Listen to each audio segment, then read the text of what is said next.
자, 오늘 말씀은 창세기 17장 1절로 27절의 말씀입니다. 함께 읽습니다. 아브람이 99세 때에 여호와께서 아브람에게 나타나서 그에게 이르시되 나는 전능한 하나님이라 너는 내 앞에서 행하여 완전하라. 내가 내 언약을 나와 너 사이에 두어 너를 크게 번성하게 하리라 하시니 아브람이 엎드렸더니 하나님이 또 그에게 말씀하여 이르시되 보라 내 언약이 너와 함께 있으니 너는 여러 민족의 아버지가 될지라. 이제 후로는 내 이름을 아브람이라 하지 아니하고 아브라함이라 하리니 이는 내가 너를 여러 민족의 아버지가 되게 함이니라. 내가 너로 심히 번성하게 하리니 내가 네게서 민족들이 나게 하며 왕들이 네게로부터 나오리라. 내가 내 언약을 나와 너 및 내 대대 후손 사이에 세워서 영원한 언약을 삼고 너와 네 후손의 하나님이 되리라. 내가 너와 네 후손에게 네가 거류하는 이 땅, 곧 가나안 온 땅을 주어 영원한 기업이 되게 하고 나는 그들의 하나님이 되리라. 하나님이 또 아브라함에게 이르시되 그런즉 너는 내 언약을 지키고 네 후손도 대대로 지키라. 너희 중 남자는 다 할례를 받으라. 이것이 나와 너희와 너희 후손 사이에 지킬 내 언약이니라. 너희는 포피를 베어라. 이것이 나와 너희 사이에 언약의 표징이니라. 너희의 대대로 모든 남자는 집에서 난 자나 또는 너희 자손이 아니라 이방 사람에게서 돈으로 산 자를 막론하고 난지 8일 만에 할례를 받을 것이라. 너희 집에서 난 자든지 너희 돈으로 산 자든지 할례를 받아야 하리니 이에 내 언약이 너희 살에 있어 영원한 언약이 되려니와 할례를 받지 아니한 남자 곧 그 포피를 베지 아니한 자는 백성 중에서 끊어지리니 그가 내 언약을 배반하였음이니라. 하나님이 또 아브라함에게 이르시되 내 아내 사레는 이름을 사레라 하지 말고 사라라 하라. 내가 그에게 복을 주어 그가 내게 아들을 낳아주게 하며 내가 그에게 복을 주어 그를 여러 민족의 어머니가 되게 하리니 민족의 여러 왕이 그에게서 나리라. 아브라함이 엎드려 웃으며 마음속으로 이르되 100세 된 사람이 어찌 자식을 낳을까?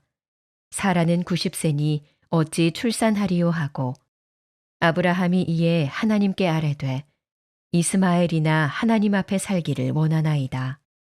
하나님이 이르시되 아니라 내 아내 사라가 내게 아들을 낳으리니 너는 그 이름을 이삭이라 하라. 내가 그와 내 언약을 세우리니 그의 후손에게 영원한 언약이 되리라. 이스마엘에 대하여는 내가 네 말을 들었나니 내가 그에게 복을 주어 그를 매우 크게 생육하고 번성하게 할지라. 그가 12두령을 낳으리니 내가 그를 큰 나라가 되게 하려니와 내 언약은 내가 내년 이 시기에 사라가 네게 낳을 이삭과 세우리라. 하나님이 아브라함과 말씀을 마치시고 그를 떠나 올라가셨더라. 이에 아브라함이 하나님이 자기에게 말씀하신 대로 이날에 그 아들 이스마엘과 집에서 태어난 모든 자와 돈으로 산 모든 자, 곧 아브라함의 집사람 중 모든 남자를 데려다가 그 포피를 베었으니 아브라함이 그의 포피를 벤 때는 99세였고 그의 아들 이스마엘이 그의 포피를 벤 때는 13세였더라. 그날에 아브라함과 그 아들 이스마엘이 할례를 받았고 그 집의 모든 남자 곧 집에서 태어난 자와 돈으로 이방 사람에게서 사온 자가 다 그와 함께 할례를 받았더라. 구속사의 시작이란 제목으로 말씀 증거합니다. 사람의 침묵에는 여러 이유가 있습니다. 할 말이 없어서 침묵하기도 하고, 마음이 상해서 침묵할 수도 있습니다. 동의하지 않아서 침묵할 수 있고, 말을 아껴야 하는 상황에서 침묵하기도 해요. 그래서 침묵은 대화의 단절이면서 또 대화의 연장이기도 한 것입니다. 그런 의미에서 오늘 본문에는 하나님의 침묵이 보이죠. 아브라함의 연대기를 보면 하나님이 침묵하시는 약 13년간의 공백이 있어요. 창세기 16장 16절을 보니까 하갈이 아브라함에게 이스마엘을 낳았을 때에 아브라함이 86세였더라. 자, 그런데 17장 오늘 본문의 1절을 보니까 아브라함이 99세 때에 여호와께서 아브라함에게 나타나서라고 말씀하고 있죠. 성경이 이렇게 쓰고 있는 것은 그 속에 귀중한 뜻을 함의하고 있기 때문이에요. 이때가 바로 아브라함 삶 가운데 13년의 공백, 하나님의 침묵이 있었다라는 의미일 겁니다. 여러분, 시편 121편에서 말씀하시기를 이스라엘을 지키시는 이는 졸지도 아니하시고 주무시지도 아니하시리로다라고 하셨는데, 왜 그러면 하나님은 이렇게 침묵하셨을까요? 그것은 아브라함의 잘못을 지적하시면서 동시에 아브라함에게 스스로 돌아볼 시간을 주신 것입니다. 그러면 하나님이 침묵하신 이 시간, 13년 동안 아브라함은 어떻게 살았을까요?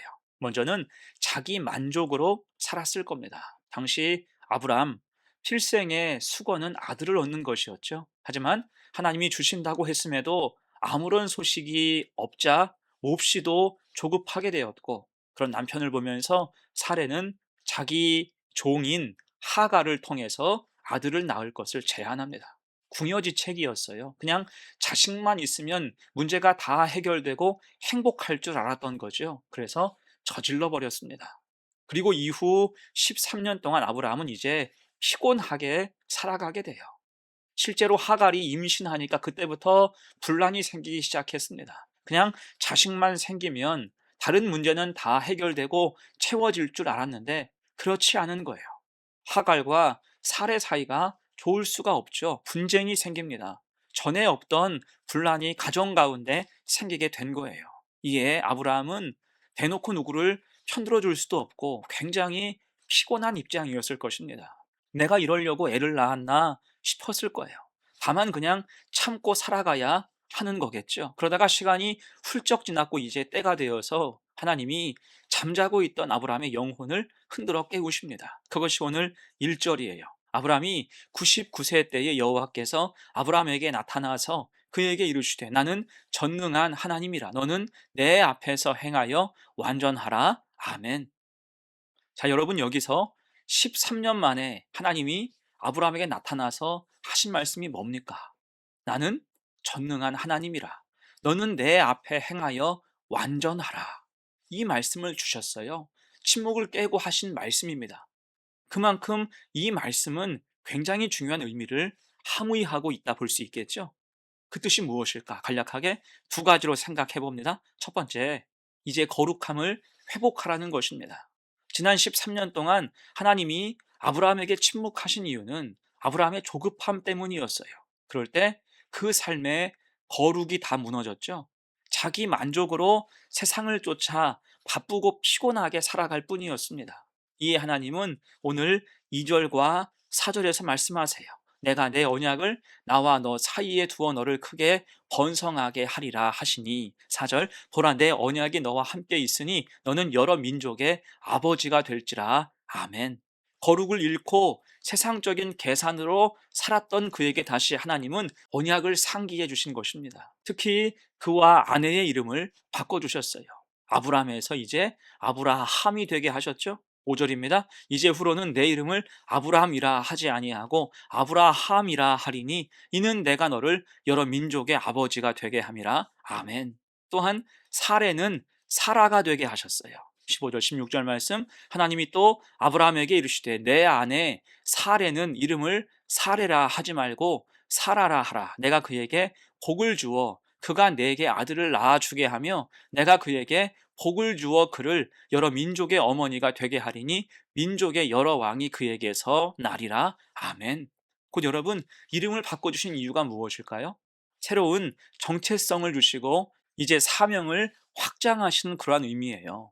그래서 존귀한 아버지라는 뜻의 아브라함 대신 여러 민족의 아버지라는 뜻의 아브라함을 주셨습니다. 또한 사레 역시 나의 공주라는 뜻이었는데 사라, 열국의 어머니로 새로운 이름을 주셨어요. 곧 이제는 개인사를 넘어서 하나님의 구속사적인 사건을 그들의 삶 가운데 주시겠다라는 예고의 성격으로 이렇게 하신 것입니다. 자, 그러면서 아브라함과 사라가 그토록 원했던 자식을 주실 말씀을 하시죠. 자, 그런데 이때 아브라함과 사라가 어떻게 합니까? 이름이 바뀌었다고 금방 정체성이 바뀌는 게 아니죠. 그들은 하나님 말씀을 듣고도 별 감흥이 없습니다. 반신반의하는 거예요. 17절, 18절 봅니다. 아브라함이 엎드려 웃으며 마음속으로 이르되 100세 된 사람이 어찌 자식을 낳을까? 사라는 90세니 어찌 출산하리요 하고 아브라함이 이에 하나님께 아뢰되 이스마엘이나 하나님 앞에 살기를 원하나이다. 어떻습니까? 거룩이 한번 무너지니, 믿음이 한번 무너지니 하나님 말씀하셔도 제대로 신뢰하지 못하고 있는 것입니다. 이 하나님께서는 다시 한번 반박하시고 강조하세요. 19절, 하나님이 이르시되 아니라 내 아내 사라가 내게 아들을 낳으리니 너는 그 이름을 이삭이라 하라. 내가 그와 내 언약을 세우리니 그의 후손에게 영원한 언약이 되리라. 아멘. 여러분, 그래서 거룩이 중요해요. 믿음이 참 중요합니다. 거룩을 놓치지 말아야 돼요. 거룩의 첫 단추가 끼워져야 하나님의 비전과 약속도 믿음으로 붙잡을 수 있는 것입니다. 하지만 오늘 아브라함은 그런 모습이 조금 아쉽습니다. 한번 무너졌기 때문이에요. 그런 의미에서 우리는 주님의 은혜로 새로운 정체성, 성도로 부름받은 사람들이죠. 이를 믿음으로 지켜야 할 것입니다. 그래서 거룩의 정체성을 놓치지 말고 항상 믿음의 길을 가기를 간절히 축원합니다. 아멘. 두 번째예요. 본문의 의미 두 번째, 순종으로 응답하라는 것입니다. 이제 하나님은 언약을 말씀하시면서 한 가지를 요구하세요. 그것은 할례를 받으라는 겁니다. 9절로 12절의 말씀, 하나님이 또 아브라함에게 이르시되 그런즉 너는 내 언약을 지키고 내 후손도 대대로 지키라. 너희 중 남자는 다 할례를 받으라. 이것이 나와 너희와 너희 후손 사이에 지킬 내 언약이니라. 너희는 호피를 베어라. 이것이 나와 너희 사이의 언약의 표징이니라. 너희의 대대로 모든 남자는 집에서 난 자나 또는 너희 자손이 아니라 이방 사람에게서 돈으로 산 자를 막론하고 난지 8일 만에 할례를 받을 것이라. 아멘. 자, 여러분, 여기서 할례를 받게 하신 이유가 무엇입니까? 이제는 하나님의 구속사가 시작되고 너희가 속하였으니 하나님이 주도하시는 인생을 살아야 한다는 것입니다. 곧 믿음의 징표로서 아브라함의 후손 모두를 언약 백성으로 인정하시겠다는 거예요. 이에 아브라함이 어떻게 합니까? 너무나 구체적으로 주시는 이런 말씀 앞에서 이제 하나님의 모든 계획하심을 믿음으로 받는 거예요. 정신이 번쩍 드는 거죠. 그래서 다시 하나님 앞에 살기를 다짐하고 이삭 주심을 믿으며 언약 백성으로 살기로 마음을 먹습니다. 그래서 말씀을 들은 즉시 순종하지요. 22절 23절입니다. 하나님이 아브라함과 말씀을 마치시고 그를 떠나 올라가셨더라. 이에 아브라함이 하나님이 자기에게 말씀하신 대로 곧 아브라함 자신을 포함해서 그의 장막에 거하는 모든 사람으로 할례를 준행하게 했습니다. 곧 아브라함이 순종으로 앞에서 끌어준 거죠. 24절 이하 말씀처럼 99세의 아브라함이 할례를 받습니다. 아마 맨 처음으로 받았을 거예요. 곧 은혜 받는 것에는 나이가 상관없다라는 거죠. 여러분, 우리도 이런 신앙의 모습이 필요합니다. 믿는 우리가 먼저 순종으로 끌어줘야 돼요. 순종으로 솔선수범할 때 은혜는 더 깊고 넓게 진하게 흘러갈 수 있는 것입니다. 그렇게 믿음으로 살기를 간절히 축원합니다. 다음에 이제 말씀을 마무리합니다.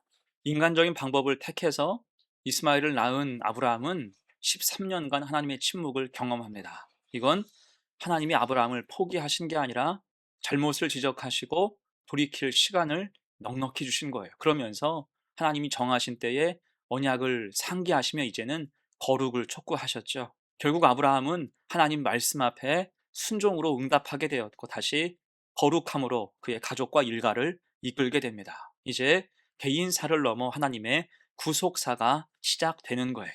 자, 이에 우리도 하나님 앞에 늘 믿음으로 서야 할 것입니다. 우리 역시 하나님의 구속사에 속해 있어요. 그렇다면 믿음으로 구별해야 하고 은혜 앞에서 충성해야 하는 것입니다. 혹시 하나님의 침묵을 경험한다면 회개하고 돌이키면서 우리 믿음을 견고하게 할 필요가 있습니다. 그렇게 믿음의 회복이 있는 삶, 구속사의 도구로 살아가는 거룩한 성도가 되시기를 간절히 축원합니다. 아멘. 함께 기도합니다. 은혜로우신 하나님 아버지, 오늘 13년간의 침묵 속에서도 아브라함을 포기하지 않으시고 다시 회복하게 하신 하나님을 찬양합니다. 주님, 우리도 때로 조급함으로 주의 뜻보다 세상의 방법을 택할 때가 있었음을 고백합니다. 그럴 때마다 우리를 포기하지 않으시고 다시 돌이킬 믿음을 허락해 주시니 감사합니다. 이제 우리는 성도로서 하나님의 구속사에 속한 언약 백성으로 힘내어 살아가게 하옵소서. 아브라함처럼 순종으로 응답하게 하시고 주의 귀한 도구 되게 하옵소서. 감사드리며 예수님의 이름으로 기도합니다. 아멘.